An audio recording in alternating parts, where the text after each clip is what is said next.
Hi there, folks. It's a Thursday evening, just gone 6:30 ahead of Friday's racing. A double header on Friday. There's racing during the day and there is racing at night. Friday afternoon is racing at Fairview on the turf track, and then Friday night racing at Greyville on the turf track, and hopefully we'll be locating the Ghost Rider within the next 12 hours to give us some selections for tomorrow, but that will appear on your screens tomorrow. Excuse the surroundings. I'm coming to you from a different environment. This is actually my son's room in the house, because it appears that some part of the house have got power and other part of the house hasn't got power. I'm not sure what's going on, but it allows me to boast to Mr. Podesta, who is firmly Italian, that one of my son's favorite teams is Juventus, hence what you can see behind me. A warm welcome to you, Nino Podesta. Welcome to the show. Thank you, Nico. Good evening. Yeah, well, Juventus are actually my enemies, eh? I think you must hide that away from me. Okay, well, that's why it's not your house and it's mine. But I need to congratulate. Speaking about your house, you had your house very much in order at the beginning of the week, because a Blue Azure you didn't want to know. 7-1 in the market. There was a bit of money around for it. I think it still ended up starting 6-1 on the tote. But you read it right, and you got a lot of compliments from our followers. Congratulations. A pity, though, that we couldn't follow it up with Canna, who just got touched off in the last race. See, Nico, how unlucky was that? Eh? That would have been the cherry on the top. Eh? Absolutely. Yeah, you know, as I told you, I think a week ago when you went, I think you went for that horse, and I said to you, Nico, wait, I've got it written down in my book. Wait till it goes over 1900. Do you remember that? Yeah, you did say that. I went for it over 1300. Correct. And you said it's not the right distance for it. It needs to go over 1900. And that's the greatest thing about Clocking the Gallop. And those people that might have joined us last weekend for the tips, the Clocking the Gallop extra selections, is that that's a team effort. We sometimes get it wrong, but it's great to have all the minds chipping away and trying to get all the winners. And we did so again today. Actually, it wasn't a bad day at the Vol. I think some races we got right and others we got wrong, but you can't get them all right. But some people can get them all wrong. But anyway, let's move on to hopefully getting them all right. The first race of the day is a maiden plate for Phillies and Mares. I'm going to bring up your selections now. I do apologize that the slides aren't coming up full screen, but I'll bring them up as I've got them. So here are Nino's selections. Nino, let's talk through this first race. You're going for Spring Fever. Number 6 is your top choice.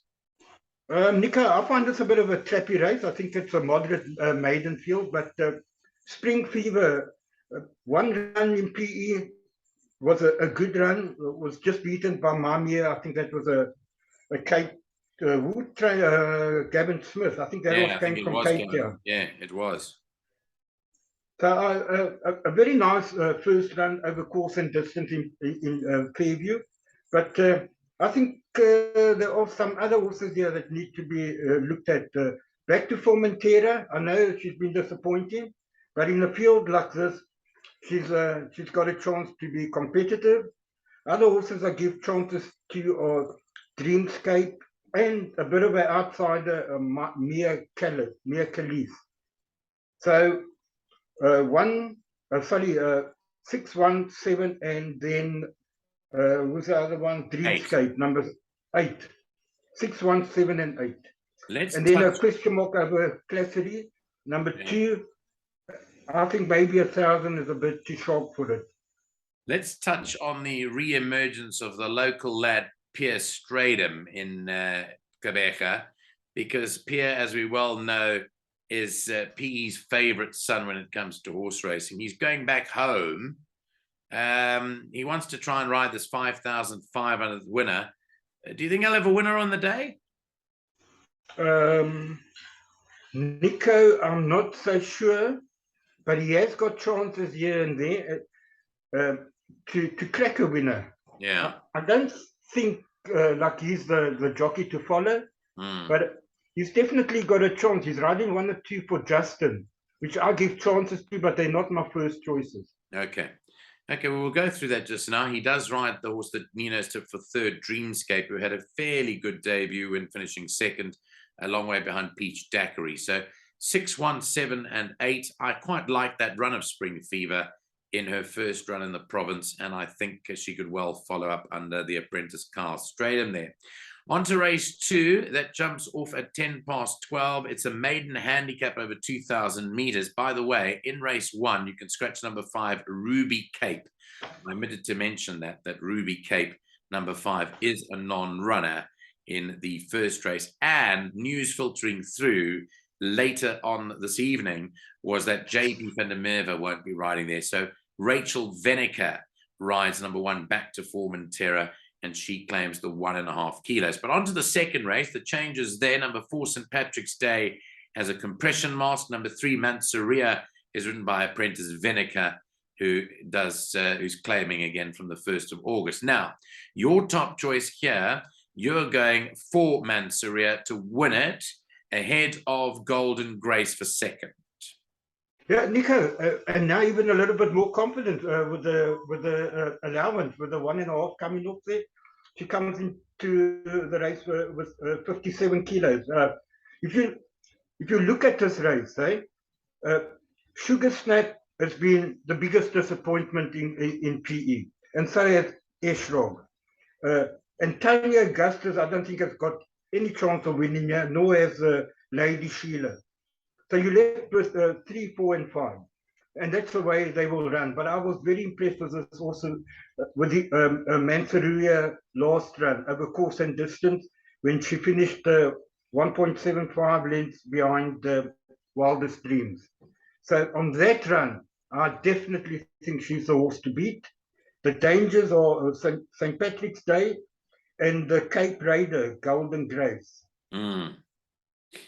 Yeah, strange that Golden Grace would be going there to contest a maiden handicap. That obviously, being a Cape Raider, has to be respected, Golden Grace. Yes, she has, Nico. I think Harold Crawford took 2 horses down. So I'm sure he's trying to break a maiden with this. I don't know if it's going to be good enough to beat number 3. Now, remember that number 3 comes from Joburg as well. I think it used to be with Mike the Cock. Yeah, that's right. Yeah. And look at that run behind Lamborghini. Only 4 lengths behind Lamborghini. I mean, I think that's definitely the horse to beat. Yeah. Yeah. Okay. So that's 3, 5, 4, and 1 for the second. The third is off at 20-1. It's another maiden, but it's not a handicap. It's a normal plate race over 1,600 meters. You can scratch the heavily backed number 5 Teardrop, who would have been Nino's first selection here. Number 4 Girl Scout is Rachel Veneker, claiming 1.5 kilos. Well, you would have gone for Teardrop, but it's not going to run.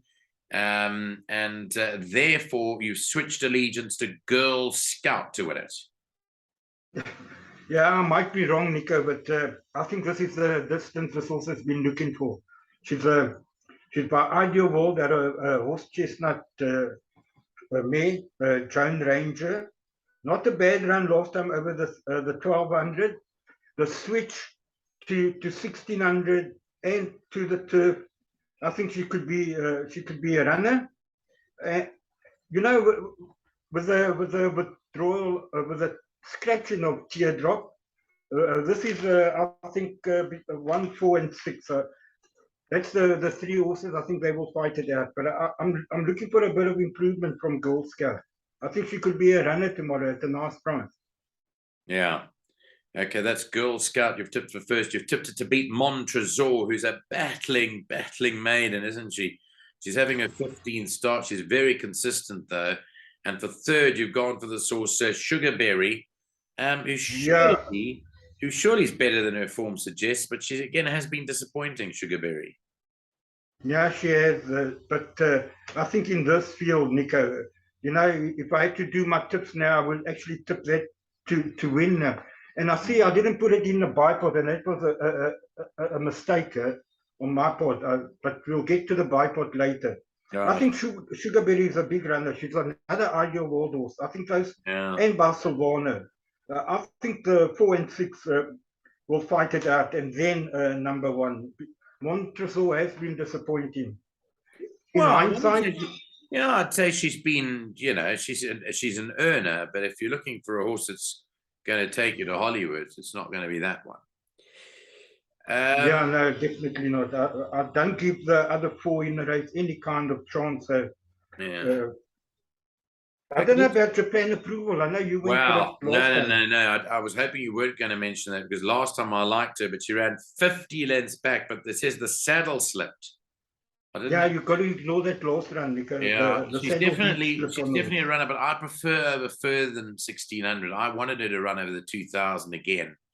I think it's too short, 1600 meters. But you know, Caden Brewer no longer claims. Congratulations to him. He rode his 60th winner, so therefore he's no longer claiming apprentice. He's still an apprentice, but doesn't claim anymore. Okay, let's move on to race 4. It's another maiden, this time up the straight 1200 meters. In race 4, scratch number 14, The Last Bell is out. And number 4, Goom Goom is now ridden by apprentice Venica, claiming 1.5. Compression masks go on 3, VV Power and 4, Goom Goom. And a tongue tie on number 12, Step Dance. Now, let's go to your selection. You're going for Saddlecloth 10, Little Sunny, and so much so that you've took this as your best value bet for the day. Yeah, I think so. At 8-1, Nico. I just like that Cape Town form, but I must be open and honest with the public that I did speak to the trainer of the horse. I did phone him earlier on. Alan Creer. Yes, I did. I spoke to Alan personally on the phone. He said to me that this is a big horse and it's going to take a while to get going. But if he's there, he said it will win. Yeah. So it all depends. He said it's a big horse. He's a massive horse. And it's going to take a while to get into his stride. But if he happens to be right up there, the horse will win. He is well. He said he did give it a gallop. The horse is well. And so I'm still going to stick with it. But what did you say the changes on Goom Goom? What Goom Goom has got what I'll on? tell you now. Goom Goom is firstly ridden by Rachel Venica, and then it's got a compression mask on. Compression mask. Okay, that's also I think can improve on the turf. He's had 2 poly runs. I think he's going to be much better on the turf. That's my danger. And then obviously number 13. Can you pronounce the name? Surya Varman. Surya Varman. Surya Varman. Surya Varman. Yeah, you quite like that, do you, Surya Varman? But I give it a chance in the field. She's only had the 1 run, and Coastal Pass is not. It's not a bad horse, and she's well drawn at 14, right up against the rail. She's definitely got a chance. Absolute more, you know, she's already a 6-year-old, and I don't know. I don't know what to make of that horse. Yeah. Really. Well, I think you may have found the value there. The interesting thing is the equipment of a tongue tie. They've equipped a tongue tie to the horse that you've tipped, a Little Sunny. Never worn a tongue tie in 3 starts. All of a sudden, they slapped it on. It's got a tongue tie, but you know, I ignored that last run on Yielding Going over the Kenilworth 14, right? Yeah. And the run before that, now ran behind Dave the King. Now we know that Dave the King came out to win a minor feature about a week ago. Yeah. And then also, I know that Sick in the One is very highly thought of. I think that's from the Justin Snaith stable. Yeah. And also, beyond the rule of thumb, they have, I think Echo of Life came to win out of that form line. And I also think there's been other horses that have franked that form line. Right. So it brings quite strong form into this race. Okay. And I can't believe that the horse is 8-1. Yeah. Anyway, well, let's hope that comes through for you. That is horse number 10, Little Sunny, the value bet of the day. Race 5 comes up next at 10-2. It's a merit rated 72 handicap. It's over 2,400 meters. This is race 5, number 8, Jack and Ginger's now ridden by Louis Courtois. Right, Jack and Ginger. Quite a few equipment changes. Tongue tie on 4, Super Noir. Compression mask on number 6, Drings Ferry. Those are the 2 changes there. Let's go to the numbers for Nino. He is going with number 2, American Landing. Now, this horse, if I remember correctly, was a former winner of the Derby as a 3-year-old, wasn't it? Yeah, that was 5 years ago. And interesting enough, is that he's never been back over the distance that he won yeah, on. that's very interesting. Correct. So it he's took had one run over this course. 5 years for it to go back over a Fairview 2-4. Can you believe it? Sure. It won the Derby. I think it was as a 3-year-old, right? 5 years ago, correct. it was in the care of it's of 5 years. Crawford thing. It's 5 years ago, yeah. And I remember the day clearly because Richard Fourie rode it that day. Okay. Yeah, your memory's much better than mine. And, there's no proven also. I think he's the only one in this whole race that's actually won over 2,400 meters, if I'm not mistaken. I don't know if Ellis Island has won over 2-4 in Durban, but I don't think so. I think Drinks Ferry has. Drinks Ferry. But yeah, Drinks Ferry has when it arrived there in February. Its first start there was actually over the distance. Yeah. So, I mean, this is a very open race, Nico. I think, we're going to have to go with you, but I think American Landing's got a chance here. Yeah. He's definitely got a chance. Okay, so you're playing this quite wide. You've tipped the mare Basset Sana for second, the 3, and then you've gone much further down the page to number 12, Master Vision for 3rd, and then number 5 for 4th. So you reckon this is pretty open if you're playing the Exotics race 5? Yeah, definitely. One of the few open races on the card. Okay. Very open race. Master Vision, I've never been the distance. A lot of these horses are trying new territory for the first time. We're going to have to see how they go. Maybe Drinks Ferry, I can't see that winning. But she's the other horse that's won over the course and distance. But she beat Joe Harmon, and that form isn't standing up at all. Yeah. Okay, tough one, race 5. As we move on to race 6, the first of the feature races, the listed East Cape Paddock Stakes. It's the second leg of the Eastern Cape Fillies and Mares Challenge. A lot of these horses, Nino, are looking to retire and go to the barns and begin their breeding careers. This may well be some of their last races. It's over 1,600 meters. And let's take you through the changes first. The jockey on 13, Dame of Flames, is Rachel Veneker. She doesn't claim because it's a feature race. The other changes, Compression Mask on number 9, Rattle Mouse, and on 13, Dame of Flames. So you're sticking with the tried and tested Santa Therese, who you've had a love affair with in her racing career.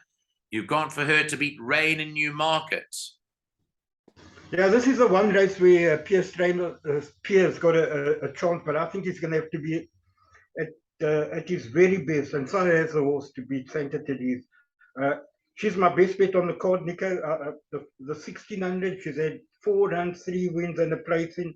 She's the best filly in PE at the moment, and I think and if you have a look at the run behind Captain's Ransom, she actually finished in front of Rain in Newmarket here at Kenilworth. Back on the home ground, the 1,600 perfectly drawn at 1. For me, she's going to be very hard to get beaten. So I'm going for Santa Therese to win. The danger is Rain in Newmarket, obviously. And then maybe a Celtic Knight for 3rd and Duplicity. Those two to fall in Traffic and Quartet. There's been quite a bit of money for Pierce Stratham's Mount Rain in Newmarket. Open 2-1 is now 14-10. But you're sticking with Santa Therese as your best bet. You think at 5-2 that represents value for you. 3-1 in place is Santa Therese. Definitely. I won't switch. I think she will win. I'm not worried about Rain in Newmarket. Okay. That's confident talk then from Nino. We'll come up to his best bet a bit later on. Let's move to the 7th race of the day, which is another feature, the listed Memorial Mile for 175,000 rand. Runs at 3:05, obviously over the 1,600-meter trip. In race 7, number 2, Safari Blues, written by apprentice Veneker, who does not claim it being a feature race. Compression Mask on number 9, Stone Cold. And number 4, Christopher Robin, races with a Cornell collar. Now, let's go to your numbers here. The first selection is number 8, My Bestie, to beat number 6, Grazing in the Grass. Third to number 5, Nexus. And fourth to number 2, Safari Blue. So talk us through your selection here. Number 8, My Bestie. You like this one. Loves running at Fairview because it's been run there 3 times, yet to run unplaced. Yeah, I do. And I think Glenn Cotton, a very shrewd trainer, always has to be respected. Even though Grazing in the Grass is a kilo better off, I think, or 2. Let's just have a look when she ran a short head behind. Yes, so Grazing in the Grass is down 1. My Bestie down 1. Up a half. So it's 1.5 kilograms. Yeah, 1.5. But Grazing in the Grass was finishing faster over the 1400. I don't make. Look, I don't make My Bestie a good thing. I didn't know how to tip him. I think it's a 3-horse race between Nexus, Grazing in the Grass, and My Bestie. It can go either way, Nico. I went with My Bestie. Hopefully, she wins it, but I wouldn't be leaving out 5 or 6 in any of my bets. I would be putting them all. And then the only other 2 that I give a chance to is Safari Blue and Ferrari Ice. But Ferrari Ice is, if you have a look at the run, when she beat Grazing in the Grass, right? She goes up 4 kilos, and Grazing in the Grass comes down 2.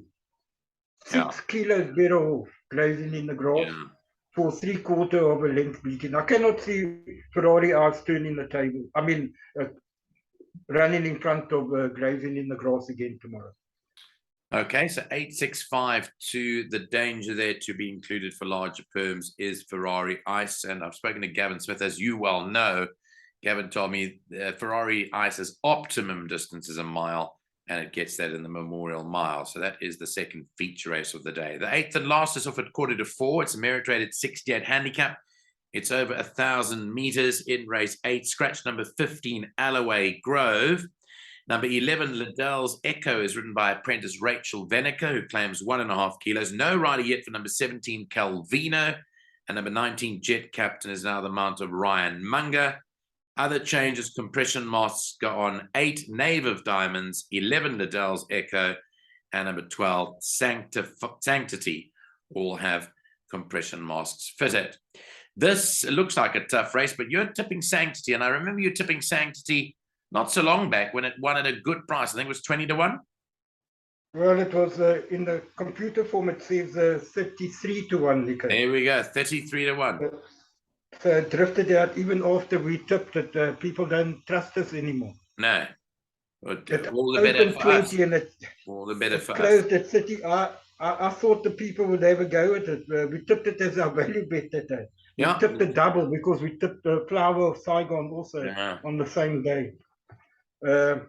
Nico, very wide open race. I know our friend Matt tipped Spanish Fort last time out. You remember? I think he liked that. Yes, I do remember that. Yeah, so I don't know. But just have a look at the betting. Narcos is favourite. I think it's got a chance. Let's have a look. Yes, Narcos is 4-1. And you've got Sanctity? Psychedelic Eric at 9-2. So those are the top 2 in the market.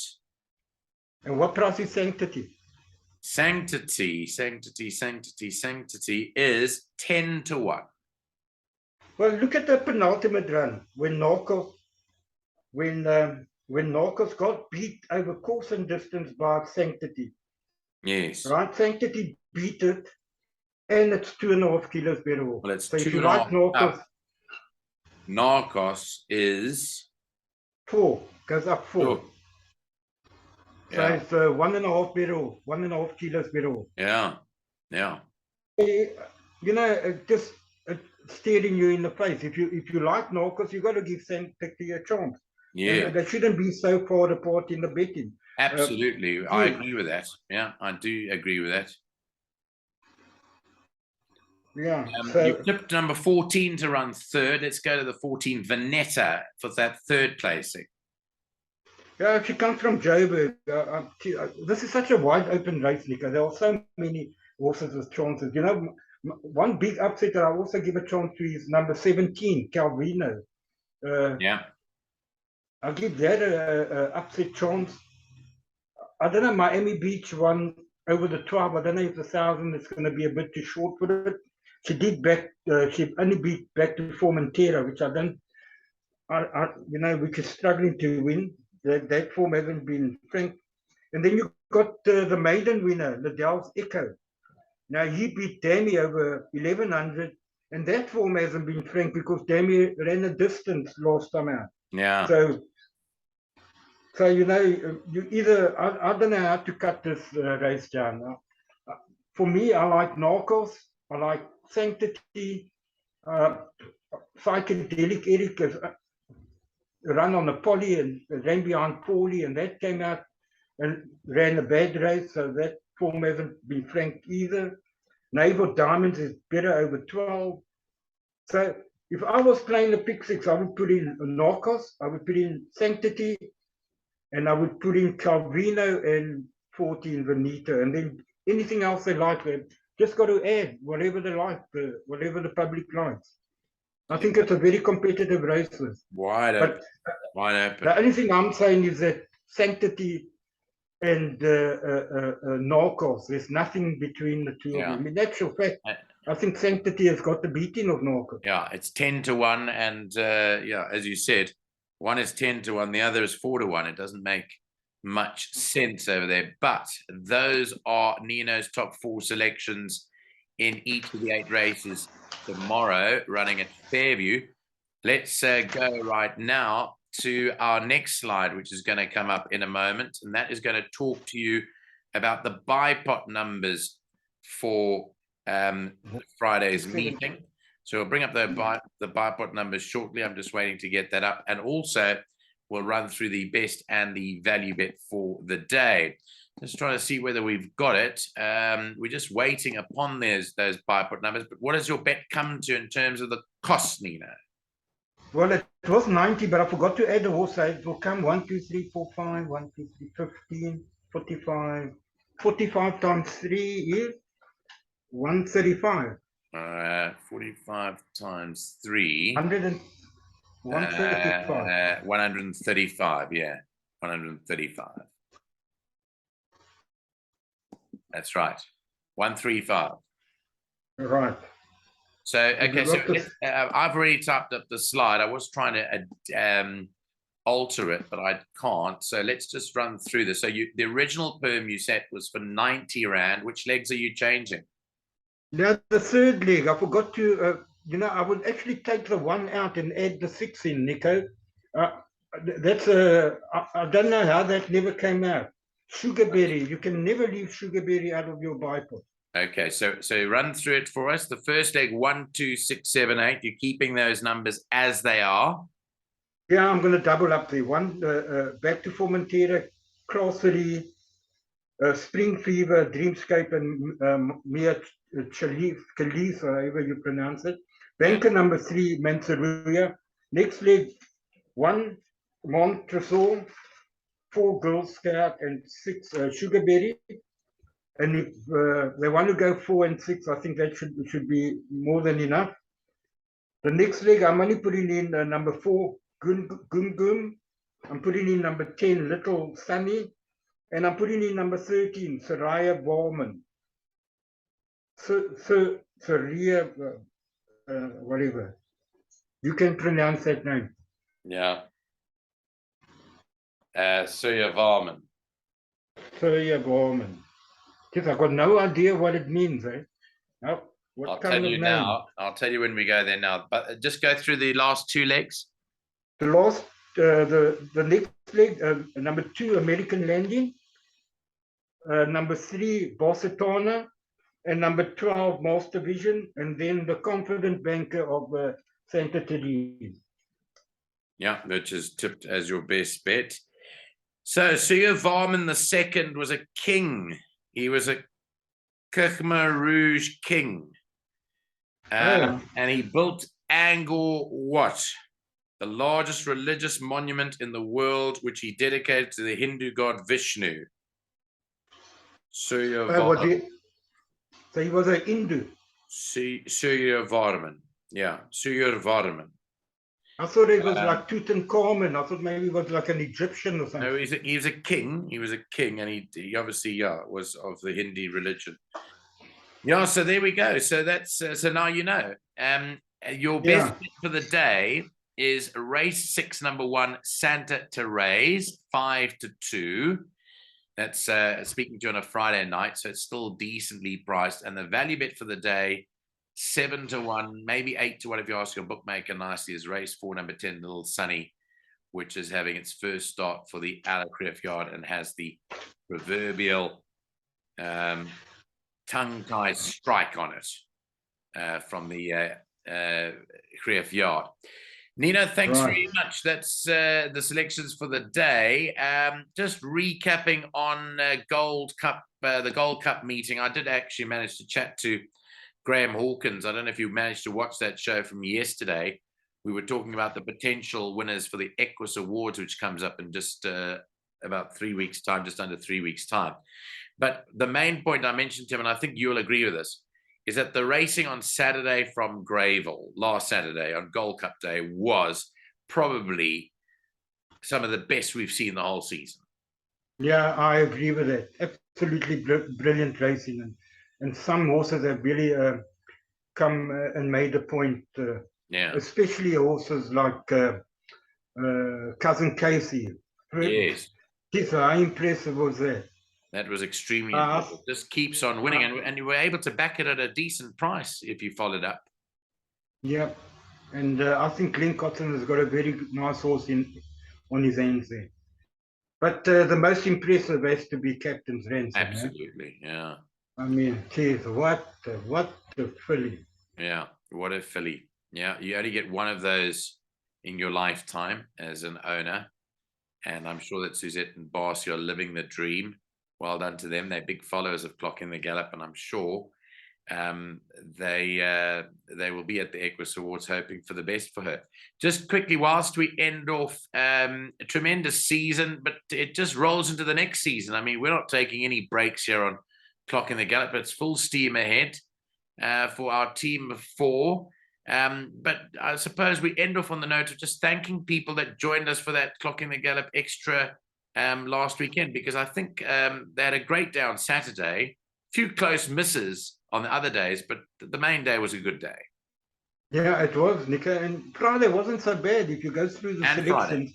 Friday, correct. I mean, we tipped exactas and trifectas from race 1 to race 7. The only one I got wrong was the last race, but you came up with corner and saved the day. Yeah. So, I mean, we tipped a straight line quartet in a race, we tipped trifectas and exactas all the way through. So unfortunately, I think we made a mistake. I don't know where we went out with the exotics, but very, very big thank you to the people that supported us. And like you say, there's no rest for the wicked. We just carry on. Yeah, we've got to carry on, and we've got to try and get better.